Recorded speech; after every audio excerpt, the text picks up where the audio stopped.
पिछले लेक्चर का टॉपिक को कंटिन्यू करते हुए अपन जहां चल रहे थे उसी से वापस से स्टार्ट करते हैं इकोसिस्टम का स्ट्रक्चर। और उसमें अपन पढ़ रहे थे कंज्यूमर्स, उपभोक्ता। ठीक है, प्राइमरी और सेकेंडरी वाला जो कंसेप्ट है ना, यहाँ पे इसको आप अच्छे से समझ लीजिए। यहाँ पे अपन बात कर रहे हैं सेकेंडरी कंज्यूमर। प्राइमरी कंज्यूमर आपने देख लिया था, हर्बीवोर्स है शुद्ध रूप से, उसमें कहीं कोई कंफ्यूजन नहीं है। बात हो रही है सेकेंडरी कंज्यूमर। ये दो श्रेणियों के जंतु हो सकते हैं, या तो हो सकते हैं मांसाहारी या हो सकते हैं ये ओमनिवोरस, जिसको अपन हिंदी में कहते हैं सर्वाहारी। ठीक है, जो हर्बीवोरस और कार्निवोरस दोनों प्रकार का नेचर दर्शाता है वो क्या कहलाता है, ओमनिवोरस। इसमें कौन शामिल है, जैसे प्रेडेशियस इंसेक्ट्स, कई कीट ऐसे होते हैं जो दूसरे कीटों को खा जाते हैं, बड़े आकार के कीट। और पॉन्ड यानी कि तालाब या झील में रहने वाली जो गेम फिशेस होती हैं, जो छोटी मछलियां होती हैं, वो इसी श्रेणी में आती है सेकेंडरी कंज्यूमर। तो इनको अपन ने सेकेंडरी कंज्यूमर क्यों कहा, क्योंकि ये प्राइमरी कंज्यूमर पर फीड करते हैं। ठीक है, अब बात आती है टर्शियरी कंज्यूमर। ये शुद्ध रूप से कार्निवोर्स होते हैं। अब एक इकोसिस्टम में उपस्थित ये वो कार्निवोर्स हैं जो इनका भक्षण करता है। इनसे पहले अपन को पढ़ा है, कॉर्निवोर या ओमनिवोर का भक्षण कर लेंगे, इसलिए कहलाते हैं टर्शियरी कंज्यूमर्स। अब इसमें कई उदाहरण मिल जाएंगे, वो डिपेंड करता है इकोसिस्टम कौन सा है, वहां पे पाया जाने वाला जो टर्शियरी कंज्यूमर है वो भिन्न हो सकता है। जैसे अपन बात करते हैं टेरेस्ट्रियल इकोसिस्टम है, एक स्थलीय आवास है, उसके अंदर जो स्नेक होता है एक फ्रॉग का भक्षण कर सकता है, तो वो टर्शियरी कंज्यूमर हो जाएगा। अब यहाँ पे फ्रॉग जो है वो सेकेंडरी कंज्यूमर की श्रेणी में आ जाएगा। इसी प्रकार एक रैप्टर कहते हैं ना शिकारी पक्षी, जैसे ये बाज वगैरह होता है ना, काइट है, ईगल है, हॉक है, ये सारे एनिमल्स ये क्या कहलाते हैं, रैप्टर्स, शिकारी पक्षी, जिनकी चोंच बिल्कुल इस तरह से शार्प पॉइंटेड होती है। और ये दूसरे छोटे पक्षियों को भी खा सकते हैं, ये छोटे स्तनधारियों को भी लेके मतलब उसको भी खा सकते हैं, ये छोटी चिड़ियाओं को, सांप को, किसी को भी खा सकते हैं। तो ये जो रैप्टर्स हैं ये भी टर्शियरी कंज्यूमर की श्रेणी में आ जाते हैं। लार्ज कैट्स का मतलब यही है, टाइगर, पैंथर, ये सारे। और इसी प्रकार ओशियन में पाई जाने वाली बड़ी मछलियां जैसे शार्क, जो कार्निवोरस फिशेज हैं, वो ओशियनिक हैबिटेट में टर्शियरी कंज्यूमर की श्रेणी में आ जाती हैं। और इन्हीं एनिमल्स को अपन एक और नाम से जानते हैं, ये कहलाते हैं टॉप कार्निवोर्स। ठीक है, तो आपके सामने अगर टॉप कार्निवोर शब्द है तो वो किस श्रेणी में आएगा, टर्शियरी कंज्यूमर की श्रेणी में आ जाएगा। अब एक पॉइंट और है यहाँ पे जो इंपॉर्टेंट है, वो ये है कि कंज्यूमर एनिमल्स जो होते हैं, चाहे वो प्राइमरी कंज्यूमर हो, चाहे वो सेकेंडरी कंज्यूमर हो, चाहे वो टर्शियरी कंज्यूमर हो, अगर वो प्लांट प्रोडक्ट या अन्य ऑर्गेनिक मैटर को खाकर इनसे ऑर्गेनिक मैटर निर्मित कर रहे हैं, जो कि करते हैं, तो ये कहलाते हैं क्या, प्राइमरी कंज्यूमर्स। ठीक है, तो एक तो हो गया primary consumer, primary producer, sorry. Primary producer किसे कहेंगे, प्राइमरी प्रोड्यूसर उसे कहेंगे जो कि ग्रीन प्लांट्स पे फीड करता है और स्वयं ऑर्गेनिक मैटर बनाता है, और ऑर्गेनिक मैटर के रूप में वो अपने शरीर में उपस्थित ऊतकों का निर्माण करता है जिसमें प्रोटीन्स होते हैं। और इसी प्रकार एनिमल्स भी ऑर्गेनिक पदार्थों के निर्माण में भाग ले लेते हैं, क्योंकि इन्होंने प्रोटीन निर्मित कर लिया। कंसेप्ट क्लियर है कि कंज्यूमर एनिमल्स, मैं रिपीट कर रहा हूं बात को, कंज्यूमर एनिमल्स प्लांट प्रोडक्ट और अन्य ऑर्गेनिक मैटर को खाकर क्या कर रहे हैं, इनसे नए प्रकार का ऑर्गेनिक मैटर निर्मित कर रहे हैं, प्रमुखतः प्रोटीन्स। अतः एनिमल्स भी ऑर्गेनिक पदार्थों के निर्माण में भाग लेते हैं। इस कंसेप्ट के आधार पर ग्रीन प्लांट्स को अपन ने नाम दिया है प्राइमरी प्रोड्यूसर, और साथ में जो हीटरोट्रॉफिक जंतु हैं, हीटरोट्रॉफिक जीव हैं, उनको अपन ने नाम दिया है सेकेंडरी प्रोड्यूसर। तो प्रोड्यूसर भी दो तरह के हो गए, प्राइमरी प्रोड्यूसर और सेकेंडरी प्रोड्यूसर। तो ये जो टर्म्स हैं अपने दिमाग में बिल्कुल क्लियर होनी चाहिए कि सेकेंडरी प्रोड्यूसर हीटरोट्रॉफिक जंतुओं को कह दिया, क्योंकि ये भी तो अपने शरीर में ऑर्गेनिक मैटर निर्मित कर रहे हैं, इस कारण से। कंटिन्यू करते हैं इसी टॉपिक को आगे। थर्ड जो कैटेगरी है इस टॉपिक में जो हम पढ़ रहे हैं इकोसिस्टम के घटक में, वो है डिकम्पोजर्स। डिकम्पोजर्स एक इकोसिस्टम में बड़ा इंपॉर्टेंट रोल प्ले करते हैं कि ये मिनरल्स की जो या न्यूट्रिएंट्स की जो रिसाइकलिंग का जो प्रोसेस है उसके लिए अति आवश्यक होते हैं। इनके बिना ये मिनरल्स की रिसाइकलिंग या रीडिस्ट्रीब्यूशन संभव नहीं होता। जैसे मान लीजिए कोई भी ऑर्गेनिज्म है, चाहे वो प्लांट है चाहे वो एक एनिमल है, एक पर्टिकुलर टाइम के बाद उसकी डेथ होती है। तो जब मृत्यु हो जाती है तो उसके बाद में उसके शरीर के जितने भी घटक हैं उन घटकों को वापस से मिट्टी में या पानी में मिलाने की जो जिम्मेदारी होती है वो डिकम्पोजर्स की होती है। अब ये मेनली कौन है? ये है बैक्टीरिया, कुछ एक प्रोटोजोआ जो बैक्टीरिया की हेल्प करते हैं, या फंगस। ठीक है, तो ये नाम आपको याद रखने पड़ेंगे। इनका कार्य क्या है कि सिंपल सब्सटेंस में इस प्रकार से उन कॉम्प्लेक्स सब्सटेंसेस को कन्वर्ट कर देंगे जिसको वो ऑर्गेनिज्म यूज कर सके। बिल्कुल सरल शब्दों में क्या काम किया? जटिल पदार्थों को इस प्रकार के सरल पदार्थों में कन्वर्ट कर दिया जिसको कि ऑर्गेनिज्म जो नए जीव है वो उसको इस्तेमाल कर सके, उसको यूज कर सके। सिंपल सब्सटेंसेस में कन्वर्ट कर देते हैं जिन्हें प्रोड्यूसर्स उपयोग में ले सके। फॉरेस्ट फ्लोर पर पाए जाने वाले मोल्ड्स ये भी फंगस हैं, तथा मशरूम्स प्रकृति में सबसे बड़े डिकम्पोजर्स हैं। नेचर में प्राकृतिक आवास में खासतौर से फॉरेस्ट इकोसिस्टम में जो डिकम्पोजर्स है वो क्या है? मोल्ड्स, ये एक प्रकार के फंगस होते हैं, तथा मशरूम्स ये सबसे बड़े डिकम्पोजर्स हैं। इसी प्रकार जो जलीय पारिस्थितिक तंत्र है, एक्वेटिक इकोसिस्टम है, उसके फ्लोर पर पाए जाने वाले बैक्टीरिया, फ्लैजिलेट्स और फंगस ये भी यही काम करते हैं कि जो प्लांट्स और एनिमल्स हैं, पानी की ऊपरी सतह पर मान लीजिए कोई प्लांट है, अब उसकी डेथ हो गई तो वो धीरे धीरे प्रेसिपिटेट होकर पानी में आएगा। इसी प्रकार एनिमल है, फिश है या कोई भी दूसरा जीव है, अगर उसकी पानी में मृत्यु हो गई तो वो भी नीचे प्रेसिपिटेट होकर नीचे बैठ जाएगा। तो जब नीचे वो पानी में पहुंचेगा तो पानी में ये जीव उपस्थित होते हैं जिनको मैंने लिखा था यहाँ पे। ये भी वही काम करेंगे, ये उसको डिकम्पोज कर देते हैं। जब डिकम्पोज कर देते हैं तो नेचुरली वो सब्सटेंस वापस से सॉइल में या वाटर में मिक्सअप हो जाता है और उसकी फिर रिसाइकलिंग होती है उसी चक्कर के अंदर। तो मैंने ये बात आपको बता दी कि एक इकोसिस्टम में डिकम्पोजर सबसे महत्वपूर्ण होता है, अधिक महत्वपूर्ण होता है, क्योंकि इनके बिना मिनरल्स या न्यूट्रिएंट की रिसाइकलिंग संभव नहीं होती। तो ये पार्ट हो गया बायोटिक कंपोनेंट्स। अब आ गया एबायोटिक कंपोनेंट्स या नॉन लिविंग कंपोनेंट्स। ये भी काफी महत्वपूर्ण है। तो एक इकोसिस्टम में एबायोटिक कंपोनेंट्स के रूप में अपने को मटेरियल्स और एनर्जी, पदार्थ और ऊर्जा, ये दोनों इसी श्रेणी में आ जाते हैं। जैसे जल, मिनरल्स, एटमॉस्फेरिक गैसेस, लवण, ये सारे ऑर्गेनिक मैटर के रूप में अमीनो एसिड्स, लिविंग थिंग के डिकेइंग से प्राप्त पदार्थ, ये सारे के सारे क्या हैं? ये एबायोटिक कंपोनेंट्स हैं, निर्जीव है बेसिकली, जिनसे मिलकर सजीवों का शरीर निर्मित होता है। इस टॉपिक को अपन नेक्स्ट लेक्चर में कंटिन्यू कर रहे हैं। Abiotic components. अब यहाँ पे दो टर्म्स हैं जो ऐड करनी है और काफी इंपॉर्टेंट है, बेसिक्स है बेसिकली, ये बहुत कोई एडवांस चीज नहीं है। एक टर्म आपके सामने आएगी स्टैंडिंग क्रॉप, एक टर्म आपके सामने आ सकती है स्टैंडिंग स्टेट। दोनों शब्दों की जो परिभाषा है वो कुछ इस प्रकार से कि स्टैंडिंग क्रॉप अपन किसे कहते हैं कि एक इकोसिस्टम में उपलब्ध जितने भी बायोटिक कंपोनेंट्स हैं, जो भी अपन ने पढ़े बायोटिक कंपोनेंट्स, प्रोड्यूसर्स, कंज्यूमर्स वगैरह, उनकी मात्रा जो उनकी प्रोडक्टिविटी निर्धारित करती है उसे अपन कह देते हैं स्टैंडिंग क्रॉप। बिल्कुल सरल सी एक लाइन की परिभाषा है।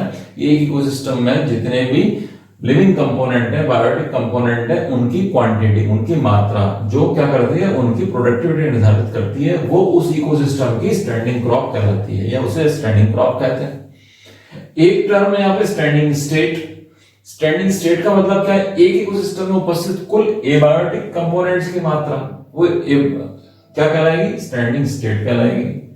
तो बायोटिक कंपोनेंट तो हो गए स्टैंडिंग क्रॉप, और एबायोटिक कंपोनेंट जो सामूहिक रूप से है उनकी मात्रा स्टैंडिंग स्टेट कहलाती है। तो ये दोनों मिलके सामूहिक रूप से इंटरेक्ट करते हैं आपस में, और उसका नतीजा होता है वो इकोसिस्टम फंक्शन हो जाता है, क्रियाशील हो जाता है। तो ये इकोसिस्टम का एक फीचर है। दूसरा फीचर है अपन ने जो शुरू में लिखा था बायोजियोकेमिकल साइकिल। एक्चुअली ये बड़ा टॉपिक है जो आपको इसी यूनिट में पढ़ना है, बायोजियोकेमिकल साइकिल्स। इसमें अपन क्या करते हैं कि जितने भी न्यूट्रिएंट्स हैं जो जीव के शरीर में मौजूद हैं, कुछ न्यूट्रिएंट्स होते हैं जो पर्यावरण में एबायोटिक फैक्टर्स के रूप में उपस्थित होता है, मिट्टी के अंदर या पानी के अंदर या फिर एयर के अंदर जो गैसियस स्टेट है, ऑक्सीजन और कार्बन डाइऑक्साइड। ये सारे एलिमेंट जो होते हैं ये मिलकर जो होता है वो अपना फंक्शन करता है ना, सामूहिक रूप से अपना कार्य करता है। और ये साइक्लिंग होती है। साइक्लिंग का मतलब ये है कि एक जीव, उसके शरीर में सारे मिनरल्स मौजूद हैं, जब वो मरेगा, जब उसकी डेथ होगी तो वो सारे के सारे पृथ्वी के अंदर जो मिट्टी है, जो भूगर्भ है, उसमें मिला दिए जाएंगे या पानी में मिला दिए जाएंगे। अल्टीमेटली वापस से ये जीवों के शरीर में प्रवेश करते हैं और ये वापस से इनकी साइक्लिंग चलती है। तो ये एक बड़ी जटिल क्रिया है और इस सबसे इंपॉर्टेंट रोल जो इसमें प्ले करता है वो होता है सूक्ष्म जीव, माइक्रोब, जिनको अपन ने भी थोड़ी देर पहले पढ़ा था, डिकम्पोजर्स। वो इस बायोजिव केमिकल साइकिल को प्रॉपरली रन करने में सबसे इंपॉर्टेंट रोल प्ले करते हैं। तो ये पॉइंट कुछ इस तरह से है कि पोषक पदार्थों की कुछ मात्रा भिन्न भिन्न जीवों के शरीर में उपस्थित रहती है तथा एक जीव दूसरे जीव से स्थानांतरित होती रहती है और उसकी डेथ के बाद ये सॉइल या एनवायरनमेंट में मिल जाती है। ये पूरी प्रक्रिया बायोजियो केमिकल साइकिल कहलाती है। अतः अपन ये कह सकते हैं कि पदार्थों की कुछ मात्रा हमेशा रिजर्व के रूप में एनवायरनमेंट में तथा जीवों के शरीर में उपस्थित रहती है। तो ये साइक्लिंग, जैसा कि मैंने कहा, आपको लास्ट में डिटेल में पढ़नी है। इसी प्रकार से अपन एक बात और लिख रहे हैं कि इकोसिस्टम किसी एक जीव से या किसी एक घटक से नहीं बना हुआ। ये सारे घटक जो है, जितने भी कंपोनेंट्स हैं, ये सारे सामूहिक रूप से क्रियाशील रहते हैं, फंक्शनल रहते हैं, तब जाके वो इकोसिस्टम फंक्शनल होता है। यदि किसी भी कारणवश कोई एक घटक प्रभावित हो जाए या उसकी मात्रा कम हो जाए तो पूरा का पूरा इकोसिस्टम जो है वो डिस्टर्ब हो जाएगा। चाहे आप प्रोड्यूसर को कम कर दें तो भी डिस्टर्ब होगा, कंज्यूमर को कम कर दें तो भी इकोसिस्टम डिस्टर्ब हो जाएगा, या किसी और घटक को आप वहां से प्रभावित कर दें, चाहे वो एबायोटिक घटक हो, तो भी वो इकोसिस्टम प्रभावित हुए बिना नहीं रहता। इसलिए एक यूनिट की तरह काम कर रहा है। तो यूनिट के जितने भी सदस्य हैं वो सारे के सारे सामूहिक रूप से अपना अपना योगदान देंगे, तब जाके वो इकोसिस्टम नॉर्मल फंक्शन कर पाता है। ठीक है,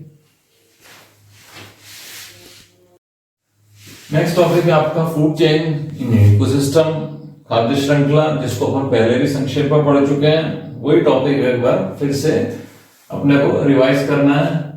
तो फूड एनर्जी जो होती है वो प्रोड्यूसर से जीवों की श्रृंखला के माध्यम से अन्य जीवों में स्थानांतरित होती है। जैसे अपन पढ़ चुके हैं, हर्बीवोर्स, कार्निवोर्स और डिकम्पोजर्स, और ऐसे जीवों की श्रृंखला जिसमें एक जीव अपने पूर्व स्थित जीव को खा लेता है और आगे वाली श्रृंखला, आगे वाला क्रम जो है वो उस पुराने वाले जीव को खा लेता है। तो ये क्रम चलता रहता है। ये एक फूड चेन के रूप में देखा जाता है। समझने के लिए ये टूल अच्छा है। अपन इसकी सहायता से इकोसिस्टम में एनर्जी फ्लो को अच्छे से समझेंगे। फूड चेन बेसिकली समझने के लिए ही होती है, प्रैक्टिकली इसका जो प्रेजेंस है वो बड़ा मुश्किल होता है देखना। अगर अपन इसको उदाहरण के तौर पे देखें कि फूड चेन किस किस रूप में है, तो अलग अलग इकोसिस्टम में ये फूड चेन अलग अलग रूपों में मिल सकती है, लेकिन क्रम वही रहेगा। प्रोड्यूसर से स्टार्ट होगी, प्रोड्यूसर से primary consumer, secondary consumer, tertiary consumer और फाइनली डिकम्पोजर। ये इसका एक स्टैंडर्ड पैटर्न है जिसको अपन कह देते हैं ग्रेजिंग फूड चेन। ग्रेजिंग मतलब चरना होता है वैसे, लेकिन ये ग्रेजिंग फूड चेन का एक क्रम होता है। तो एक शॉर्ट फूड चेन है। अगर अपन मैरीन इकोसिस्टम में बात करें, यानी कि समुद्री आवास के अंदर, तो ये फाइटोप्लैंक्टन्स और कोपीपोड्स या आर्थ्रोपोड्स हैं, यूफॉसिट्स, ये भी सारे मैरीन जो जंतु हैं जो इनको खाते हैं। और फाइनली ये ब्लू व्हेल जो होती है वो इनको खा लेती है। ये क्रस्टेशियंस हैं basically, these are also arthropods. तो ये सूक्ष्म जीव हैं as compare to blue whale. तो ब्लू व्हेल बड़ा जीव है तो ये इसको खा लेती है। तो ये एक क्रम हो गया। दूसरा क्रम ये हो सकता है कि फाइटोप्लैंक्टन, इसको ईट किया हर्बीवोरस ज़ूप्लैंक्टन ने, और ये ज़ूप्लैंक्टन को खाया छोटी मछली ने, छोटी मछली को खाया बड़ी मछली ने, और ये बड़ी मछली या छोटी मछली ये सब जितने भी मरे तो उसको डिकम्पोज कर दिया गया। एक क्रम ये भी हो सकता है।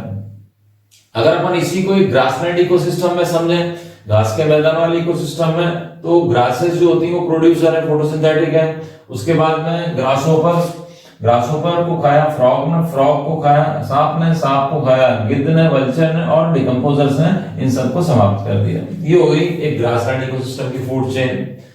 तो घूम फिर के बात वहीं आ जाती है कि ये फूड चेन जो होती है ये फ्लो ऑफ एनर्जी, यानी कि इकोसिस्टम में ऊर्जा प्रवाह, उसको समझने के लिए एक बेसिक टूल होता है। ये बात अपन आने वाले लेक्चर में और विस्तार से देखते हैं।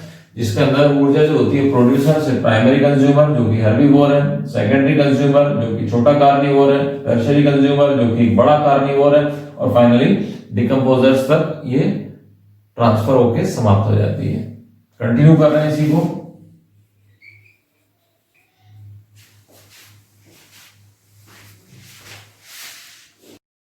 सिग्निफिकेंस ऑफ फूड चेन, खाद्य श्रृंखला, उसका महत्व क्या है। एक इकोसिस्टम में जब अपन ये देखते हैं कि एक जीव किसी दूसरे जीव पे डिपेंडेंट है अपने भोजन के लिए, अपनी ऊर्जा की आपूर्ति के लिए, तो ये अवश्यंभावी, ये जरूरी हो जाता है कि सब जीव जो है अपनी अपनी एक भूमिका, वो एक रोल उसको प्ले करते हैं।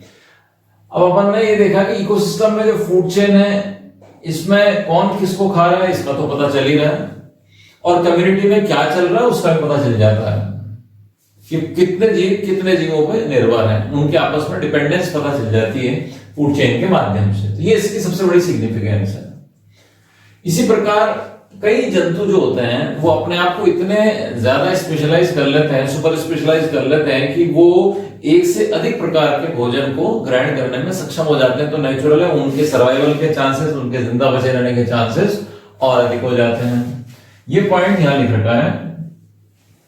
कई एनिमल्स संरचनात्मक रूप से स्पेशलाइज हो गए हैं और इस प्रकार के खाद्य स्रोत को एक्सप्लॉइट करना मतलब उसको खाने में सक्षम होना में सक्षम है जिन्हें दूसरे नहीं कर सकते।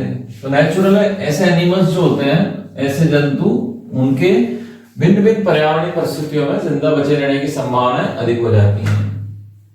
अब एक पॉइंट दूसरा यहां से शुरू होता है कि यद्यपि जो ट्रॉफिक रिलेशनशिप है, ट्रॉफिक रिलेशनशिप मतलब वही प्रोड्यूसर कंज्यूमर डिकम्पोजर, वो हमेशा सरल नहीं होती। उसमें कहीं ना कहीं जो है कॉम्प्लिकेशंस यानी कि जटिलताएं उपस्थित होती हैं, और वो जटिलताएं उस इकोसिस्टम को और मजबूत बना देती है, उस कम्युनिटी के सिस्टम को और अधिक मजबूत बना देती है। क्योंकि एक फूड हैबिट को लेकर जंतु जो है वो अलग अलग व्यवहार दर्शाता है। अपन ये नहीं कह सकते कि ये एनिमल है, ये पर्टिकुलर उसी एनिमल को या उसी प्लांट को खाएगा। उसके पास में कई ऑप्शन रहते हैं, कई विकल्प रहते हैं, और ऐसा होना आवश्यक है। भाई एक ही फूड रहेगा तो नेचुरल है उस पर डिपेंडेंट रहेगा, और मान लो वो फूड हटा दिया तो जो खा रहा था उसको तो गया काम से। तो ऐसा नहीं होता, ऐसा नहीं इसलिए होता क्योंकि उसके पास में खाने के दूसरे विकल्प भी मौजूद रहते हैं। एक इकोसिस्टम में रहने का ये फायदा होता है। तो अपन यहाँ पे कह रहे हैं कि कई जीव ऐसे हैं जो कि फूड हैबिट्स को लेकर डिफरेंट बिहेवियर शो करते हैं, और कई जीव एक ही समय में वो दोनों भूमिकाओं में जाते हैं, हर्बीवोर भी हो जाते हैं और कार्निवोर भी हो जाते हैं, दोनों प्रकार का व्यवहार दर्शाते हैं, अर्थात वो सर्वाहारी हो जाते हैं।